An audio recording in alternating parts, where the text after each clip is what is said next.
নমস্কাৰ চাইবাৰসকল, মই আপোনালোকৰ বাবে আজি নতুন এটা খবৰ লৈ আহিছোঁ। খবৰটো দুটা তিনিটা হ'ব। দুটা তিনিটা পইণ্ট আপোনালোকক জনাম বুলি ভাবিছোঁ। গতিকে আচলতে এই কথাটো আপোনালোকক জনাম বুলি কোৱাৰ বা ভবাৰ কাৰণটো হ'ল সকলো ছাৰ বাইদেউসকলে নাজানে। ইতিমধ্যে আমাৰ কামটো চলি আছে বুলি ক'ব পাৰি আৰু কিছুমান ইতিমধ্যে শেষ কৰিলেও। শেষ কৰাৰ কথাটো হ'ল কোনটো শেষ কৰাৰ কথা কৈছোঁ, এইটো কথাটো হ'ল আমাৰ পুৰণা শ্ৰেণীবোৰ নতুন শ্ৰেণীলৈ আমি শ্বিফ্ট কৰিলোঁ বা প্ৰমোট কৰিলোঁ নহয় জানো। এই কাৰ্যটো আমাৰ শেষ হৈ গ'ল ইতিমধ্যে। ইয়াৰ পাছত আমি কৰিব লাগে কিছুমান কৰিবলগীয়া আমাৰ কিছুমান কাম আছে বা এইবোৰ কেনেকৈ কৰিম এইটো মই আপোনালোকক অলপ দেখুৱাম বুলি আজি এই ভিডিঅ'টো আপোনালোকৰ বাবে বনাইছোঁ। গতিকে আশা কৰোঁ আপোনালোকে চাই থাকিব, যাতে আপোনালোকে চাই গম পাব কথাবোৰ কি ধৰণে কৰিবলগীয়া হয়। আৰু মই আপোনালোকৰ বাবে প্ৰমোট কেনেকৈ কৰিব লাগে বা ড্ৰপ আউট কৰাটো বা ড্ৰপ বক্সত দিয়াটো মই দেখুৱা নাই তেওঁলোকে, কিন্তু প্ৰমোট কৰাটো মই আপোনালোকক দেখুৱালোঁ। এতিয়া যদিহে প্ৰমোট কৰা নাই তেতিয়াহ'লে আপোনালোকে এই ভিডিঅ'টো চাই এই ভিডিঅ'টো নহয় মই মোৰ চেনেলত গৈ আপোনালোকে চাৰ্চ কৰিব, চাৰ্চ কৰিলে বা চেক কৰিলে আপোনালোকে দেখি পাবই ক্লাছটো নতুন ক্লাছলৈ কেনেকৈ পুৰণা ক্লাছটোৰ পৰা নতুন ক্লাছলৈ কেনেকৈ আমি প্ৰমোট কৰিম বা শ্বিফ্ট কৰিম সেইটো মই দেখুৱাই দিলোঁ। আপোনালোকে চাব, ডিটেইলত মই কথাবোৰ কৈছোঁ বা দেখুৱাই দিছোঁ। আপোনালোকে আৰামত চাই নিজে কৰিব পাৰিব, যাতে দোকানত গৈ আপোনালোকে টকা অযথা খৰচ কৰিবলগীয়া নহয়।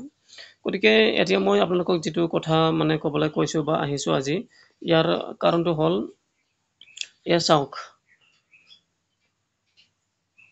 ক্লাছ 1ৰ পৰা ক্লাছ 5লৈকে গোটেই এতিয়া বৰ্তমানৰ এইটো চাওক, school details grade wise 2024 and 25 এতিয়া কাৰেণ্ট ইয়াৰত আহি গ'ল। কাৰণ আমি আমাৰ স্কুলখনৰ ল'ৰা ছোৱালীবোৰক মই শ্বিফ্ট কৰি দিলোঁৱেই, প্ৰমোট কৰি দিলোঁৱেই। গতিকে যোৱা বছৰৰ পৰা এতিয়া এইটো বছৰৰ বা এইটো শিক্ষাবৰ্ষত আহি গ'ল। আপোনালোকে যদি কৰা নাই কিন্তু এতিয়া আপোনালোকে এইটো দেখি নাপাব, কিন্তু যদিহে কৰা নাই মোৰ এই আগৰ ভিডিঅ'টো চাই আপোনালোকে নিজে কৰিব পাৰিব বা কৰক। তাৰপিছত এতিয়া মেইন কথাটো হ'ল ইয়াত চাওক, UKG KG2 PP1 এই ক শ্ৰেণীৰ কথা কৈছে। ইয়াত 0 দেখুৱাইছে ষ্টুডেণ্টবোৰ, কিয় দেখুৱাইছে? কাৰণ যোৱা বছৰৰ যিটো শিক্ষাবৰ্ষৰ ষ্টুডেণ্টবোৰ আছিলে এইবোৰক আমিতো ক্লাছ 1 আনিলোঁ নহয় জানো। সেইকাৰণে এতিয়া UKG বা ক শ্ৰেণীত এতিয়া 0 ষ্টুডেণ্ট দেখুৱাই আছে। এতিয়া কিয় বা কি কৰিম আমি কেনেকৈ ইয়াত এড কৰিম? ইয়াৰ অৰ্থটো হ'ল ইয়াৰ কথাটো হ'ল কি, আমি ইয়াতে এড কৰিব নোৱাৰি যেতিয়ালৈকে ইয়াত এড অপশ্যন নাহে। যেতিয়ালৈকে CBSE বোৰ্ডে আমাৰ বাবে এই এড অপশ্যনটো নিদিয়ে তেতিয়ালৈকে আমি এইটো এড কৰিব নোৱাৰোঁ। গতিকে আপোনালোকে অপেক্ষা কৰিব যেতিয়ালৈকে নিদিয়ে তেতিয়ালৈকে, আৰু যেতিয়া দিব তেতিয়া আপোনালোকে নতুন ছাত্ৰ ছাত্ৰীবোৰৰ নাম ইয়াত কৰি দিব পাৰিব, এড কৰি দিব পাৰিব। গতিকে কথাটো এইটোৱেই আপোনালোকক মই জনাবলৈ এই ভিডিঅ'টো বনাইছিলোঁ। আৰু লগতে মই আন এটা ভিডিঅ' বনাই আপোনালোকক মই জনাইছিলোঁ, তাৰিখটো মোৰ মনত নাই, জুন মাহৰ কিমান বা তাৰিখত আছিলে। মই কৈছিলোঁ তেতিয়া যে আমাৰ মিছ'ৰ ট্ৰান্সফাৰ অৰ্ডাৰবোৰ ওলাব বুলি 1 তাৰিখে বা 2 তাৰিখ বা প্ৰথম সপ্তাহতে ওলাব বুলি কৈছিলে। গতিকে এইটো ওলালে। গতিকে আপোনালোকে যদি নাজানে চেক কৰি ল'ব। কিন্তু ইণ্টাৰ ডিষ্ট্ৰিক্ট ওলোৱা নাই এতিয়ালৈকে, ইণ্ট্ৰা ডিষ্ট্ৰিক্টহে ওলাইছে। ডিষ্ট্ৰিক্টৰ মাজতে যিটো মিছ'ৰ ট্ৰান্সফাৰ অৰ্ডাৰ পাবলগীয়া আছিলে এইটো ওলাইছে।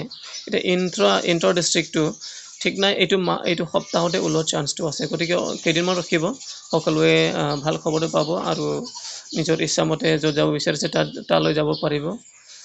গতিকে মই ভাবোঁ আপোনালোকে এই কথাটো শুনি, এই ইনফৰমেশ্যন শুনি অলপ হ'লেও ভাল পাইছে, আৰু যদি ভাল লাগিছে তেতিয়ালৈকে আপোনালোকৰ পৰা এটা ছাপোৰ্ট পাম বুলি ভাবিছোঁ, এটা ছাবস্ক্ৰিপশ্যন পাম বুলি ভাবিছোঁ।